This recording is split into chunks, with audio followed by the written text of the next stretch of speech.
I will tap your head in. Growing up, for many teenage girls, meeting their first boyfriend is an exciting time in their lives. From learning more about themselves to the complexities of a relationship. The feeling of someone loving and caring for you no matter what. This was no different for 17-year-old Ellie Gould. She had a crush on classmate, Thomas Griffiths, who she ended up dating. Relationships at the beginning tend to have a honeymoon period, as the same for Ellie and Thomas. But soon after, things took a tragic turn.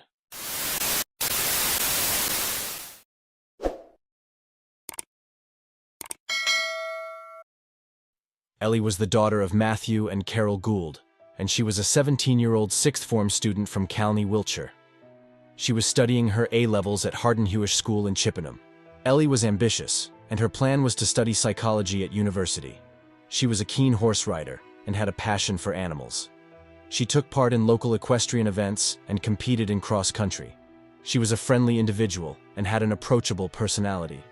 Ellie was a hard-working young lady who was set to achieve her dreams. Her parents never needed to worry about her revising for her exams or completing her work, as she was always on top of it. Early 2019. Soon after Ellie turned 17, she let her parents know about a boy at school that she began dating. Thomas Griffiths, a fellow student who she had known since year 7. Ellie had always had a crush on Tom, so she was excited when they had made things official. He was a rugby player for the school's team and came from a stable family. He seemingly had a bright future ahead of him and was Ellie's first boyfriend. Like most parents, they would have preferred her to focus on her studies, but they knew it was her first teenage love. So it was best they dealt with it properly and allowed her to date him. But they wanted to meet him. They invited him over. During dinner, the Ellie's parents kept a close eye on Tom to try gauge his character. Ellie's mother said that her husband, Matthew, wasn't overly keen on Tom because he didn't say much. But he assumed it was down to his age and the nerves of meeting her family. They didn't really spot any red flags to begin with, but deep down doubts remained. Ellie's parents were certain the relationship between Ellie and Tom wouldn't last long, but obviously didn't tell her this, so they gave Tom a chance. Tom was described as a complex character that only few really saw the other side of him. I've come to meet Hugo. He was good friends with Ellie and Tom, and became close to Tom after they began playing rugby together. Hugo, thank you so much for meeting me today. How would you describe Tom? I knew Tom sort of from about age of 5, so I went to primary school with Tom. Everyone sort of wanted to be mates with Tom. What was your friendship like? In primary school, we didn't really get on. There was sort of a lot of bullying that went on, so Tom was quite a manipulative character in primary school. There's a story that my mum tells me, and Tom used to just sort of grab rocks and encourage other people to like throw them out onto the road. Oh my God. And then he'd sort of stand back after a while and watch us all throwing the rocks and wait until sort of a teacher come over and get sort of a bit of enjoyment out of sort of us getting a bit of a telling off from it. That's really manipulative. Yeah. So from such a young age as well to be able to think like that. Yeah, definitely. Only 3 months into the relationship, cracks started appearing. Tom was slowly suffocating Ellie by wanting to be around her 24/7 and would get frustrated if she spent time with her friends. Ellie found it difficult to balance her workload, making time for friends, and with Tom having unrealistic expectations. She realized she wasn't ready for a serious relationship, whereas Tom was talking about marriage and kids. She wanted to focus on her A-levels, and at the start of May 2019, she told her mum she was going to end things with Tom. Not surprised by the decision, her mum asked her if anything had happened. Ellie assured her it was fine, and she just wanted to be single and not to worry. Ellie broke up with Tom by text. Tom didn't accept the circumstances. He kept telling Ellie he loved her and that they belonged together. However, Ellie stood strong with her decision. That same evening, she asked her parents if she was able to stay home the next morning, as she had free periods until the afternoon, thinking she would be able to utilize the time by revising for her upcoming exams. Her parents agreed. Ellie's friend named Ellie Welling was going to pick her up the next day at 12 to go to school together. It got to about 11 o'clock, I believe, and I got a message from her saying, don't worry about picking me up, I'm just going to revise from home today, which was quite common for Ellie. I think it didn't alarm me at all. It was very, she hated history. We both did. 3rd May 2019. Tom was in the school cafeteria and asked Ellie's friends if they had seen her. He was looking for her to talk about the breakup and found out she wasn't in. Tom wasted no time to make an excuse, saying he was unwell, and left the school to find her. He caught a bus back home and quickly changed his clothes, swapping his white trainers for black ones. He made his way to Ellie's house. The pair argued, and Tom strangled her in a rage. Ellie desperately fought back until she passed out. He then grabbed a knife from the kitchen and stabbed her 13 times in the neck. Once he realized what he had done, he washed the knife to remove his fingerprints and placed it into Ellie's hands. He spent around an hour washing his trainers in the sink and cleaned up the scene. He even used Ellie's fingerprint to send a text to her friend saying she didn't need picking up to go school. After returning home to change, Griffiths put his clothes in the washing machine and then dumped the bag of bloodied items in a local woodland. A neighbor saw him returning from the woods and drove him back to school. Tom had scratches and marks on his neck from Ellie fighting back. To create an alibi for himself, he wrote a message on Snapchat about how he was going through a difficult time and self-harming. He even sent a few messages to Ellie's phone asking to meet up to discuss the breakup. Around 3 p.m. later that afternoon, Ellie's dad returned home to the gruesome discovery.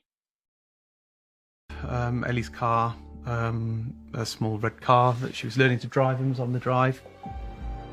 So I come into the house, walk into the kitchen, put my phone and wallet down on the table. And then from the corner of my eye, I see Ellie's legs on the kitchen floor, island unit in the middle, and her legs just poking out from the side of it. First thoughts were, she's fallen, she's banged her head, and she's hurt herself. I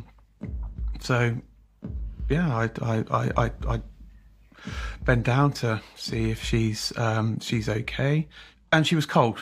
She was very cold. She was stiff. I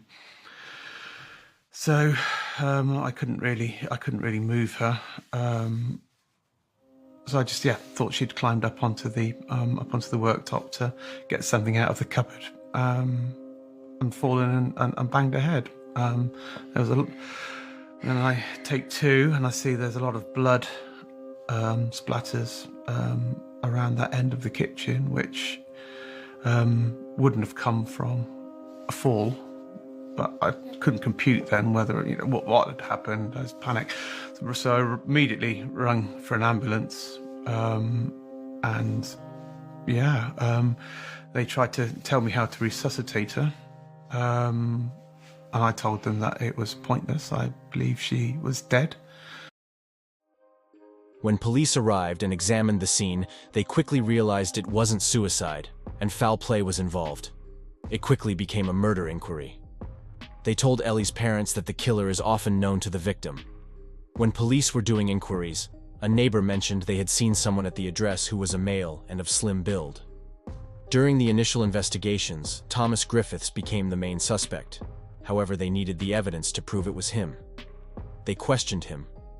Police noticed the scratch marks, although Tom denied having anything to do with Ellie's murder. In his initial statement, he said his mom dropped him off to school, but he wasn't feeling well, so he got the bus home. He didn't realize his mom came home around 10:45 a.m., but he hid in the wardrobe, which was a red flag for the police. After further analysis into his statement, tracing his footsteps and his digital footprint, they found that he had from his phone disconnected from his home Wi-Fi for around an hour at the believed time frame of Ellie's murder. They reviewed any possible CCTV around this time frame in the area. Just before 12, CCTV from a bus saw a silver Ford Fiesta leaving the area where Ellie lived. With the registration plate, police were able to trace it back to the Griffith family. With no other family member being home at the time, it was clear Tom was driving. He continued to deny any involvement. During investigations and retracing Tom's movements, they went through a nearby woodland. They found a black bag containing blood-stained tissues and towels, which later confirmed to have Ellie's DNA. A pair of black trainers retrieved from Tom's room also had Ellie's blood on them. He was charged with the murder of Ellie Gould. August 2019, he informed the course he intended to plead guilty. He told the court, on 2nd May, he went to Ellie's to revise. An argument broke out and he strangled her and then blacked out and couldn't remember what happened next. Although he claimed it was a blind rage, with all the precautions he took by creating an alibi, cleaning the scene and making it seem like she stabbed herself would say otherwise. November 2019, Bristol Crown Court. Thomas Griffith received a life sentence with a minimum of 12 years before the possibility of parole. The court mentioned his age as a mitigating circumstance, as the law in Britain doesn't allow for whole life terms for offenders under the age of 18. The court also said that due to the fact that he didn't bring a weapon to the scene and instead made use of a knife from the Ellie's house, they weren't convinced that it was premeditated murder. Thomas Griffiths will become eligible for parole in 2031. He could possibly be out before he turns 30.